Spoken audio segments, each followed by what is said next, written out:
So I use Studio One, and as you can tell, a Nano Key 2 does not match up very well with it whatsoever. I don't understand it. Maybe somebody out here might hear this and think, hey, I can do that. It's pretty simple. In that case, you are my champion. Tell me, please, send me a message on how to hook up this Nano Key 2. Because it's just not working for me today. Or yesterday. Or, like I said, 4 days in a row. I have not been able to get this thing hooked up and running proficiently. So, that's my DAWS. It's other than it being a pain in the butt for this, and I didn't spend that much money on the Nano, so it's not like I lost anything. I can set it to the side, I can use it on my phone, and if I ever figure out, I can be able to use it on here. Anyways, what can be done is this. I can get something different in the long run. So that's cool. I'll just get something PreSonus that's made for this, then I don't have to worry about it. So we're going into this blind, and we don't know what we're getting ourselves into. And it's just me being honest on this music making, this audio making, heck, even this podcasting. I don't know what I'm doing on here. I just know I enjoy it. I'm having fun. And I hope everybody comes and joins along and has fun with me. And if you have an idea of something that you would like to hear, something that you would like for me to try to do, send me some comments. Comment on this. Send me some messages. I am open to suggestions. I really am. This is like what I would consider my second podcast. Meaning this. I started off once in podcasting. About 6 months to maybe even sooner than that, maybe 6 months ago, I started. I put out I don't know how you really want to call it.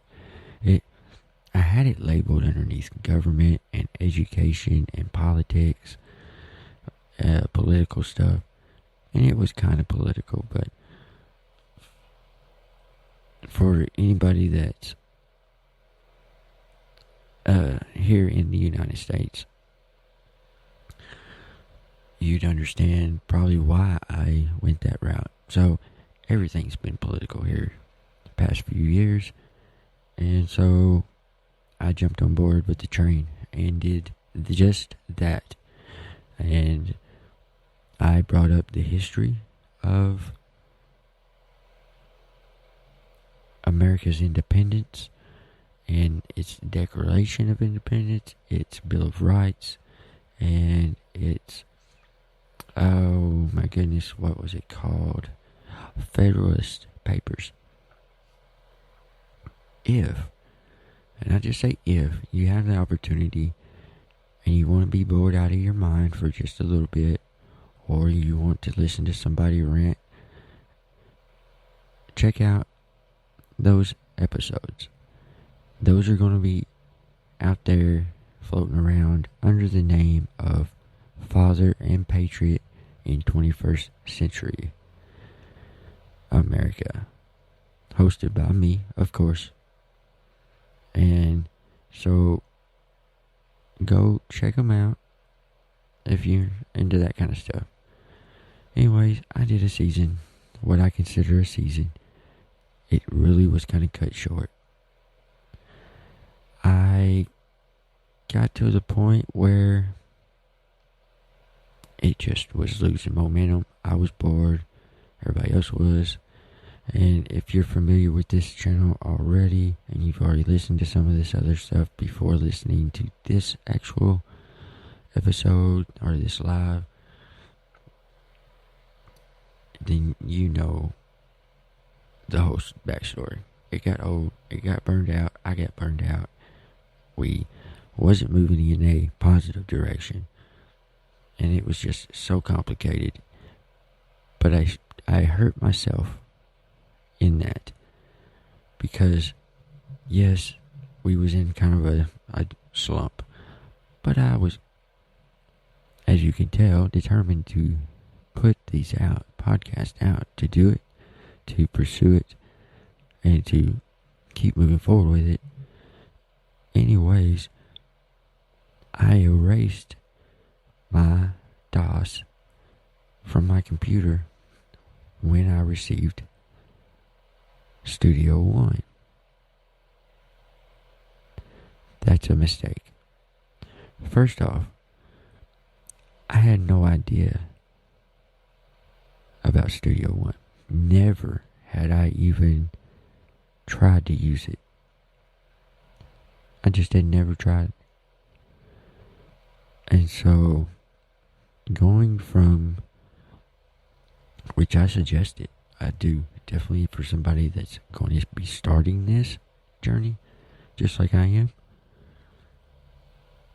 I suggest you use a free DAW. And the one that I was using, and I particularly liked it, and I still every once in a while might go over there and record a little bit of something. Even though I haven't since I deleted it. I probably need to pull it up on my other computer and put it on it. Anyways, it's Audacity. Audacity is a free DAWS that you can download off the internet. I'm pretty sure it's audacity.com. I could be wrong with that. More likely I am. You type it in though, you search it, it's going to end up leading you somewhere. Do not, and I've caught this out here, do not pay for that system. It is a free system, a free program, free software, whatever you want to call it. It is a free thing to download. So if somebody's trying to charge you money, it is them trying to make their own money. It's not because it costs. So there's a little heads up there. So definitely do that. Start off with Audacity. Use Audacity. Heck, I think other than having these virtual instruments, which I never figured out on Audacity how to do any of that. I wish I would have. I might not have went this direction though. Nonetheless, I like what I got here.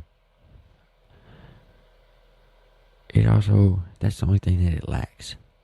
At the basic level of downloading, and that's it.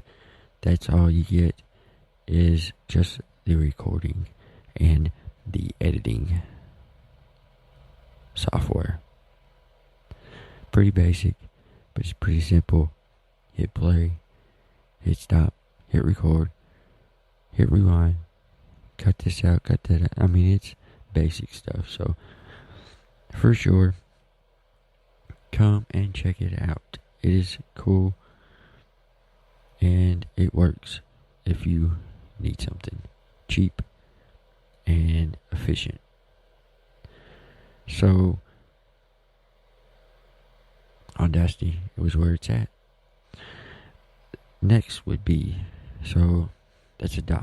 If I was starting out, and we'll just go down the line of maybe things that I use if you're going to start doing this exact same adventure with me, or if you're going to do it on your own at a different time, or if you're already thinking about doing it, or if you're getting started already and already have a few things. These are just the things that I've come across, I've seen, I've heard, that make things so much better, that I wish was out there before I had gotten into it. Kind of like this Nano Key 2. If I ever get this thing figured out, that's going to be the first thing I put on a YouTube video on how to.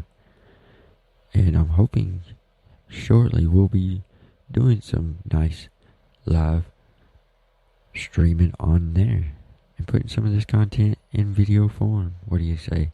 Sound like a plan? Sound like a plan to me. So, and I use so a lot. So if that is a problem, you might want to go elsewhere, because I use so, and that long one, So, see, I told you, it never fails. I use them consistently. You can always bank that there's going to be about 100 to 150 of those being used each episode. I try not to. I try my hardest. Sometimes it works, sometimes it don't. Kind of like my country accent. Yes, I'm from the South. If you don't hold it against me, I won't hold it against you. So moving on down the line of equipment for podcasting.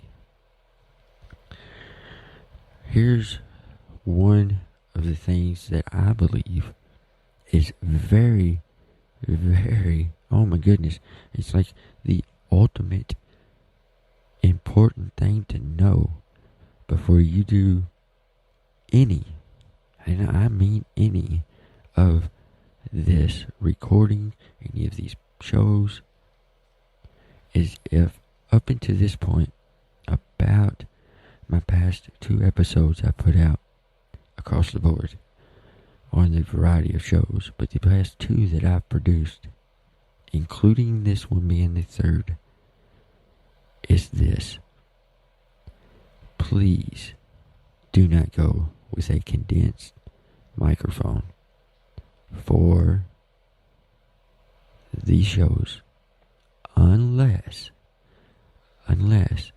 you have a complete soundproof audio room or home studio that's completely like noise free, no traffic driving by, no dogs barking, no neighbors yelling, no phones ringing, nothing, because a condensed mic will pick up everything. Like I said, up until with this one being the last 3 shows that I've done, all of them was done on a condensed. And I had to like only do them at certain times in certain areas of the house. And if I was in my vehicle, you would hear people driving by. You could hear people. If I was doing it at what I called the studio in the back on my first season. But nonetheless, the house that I'm currently living in, the main bedroom is in the back of the house, and so that's where I have everything set up. Anyways, if you happen to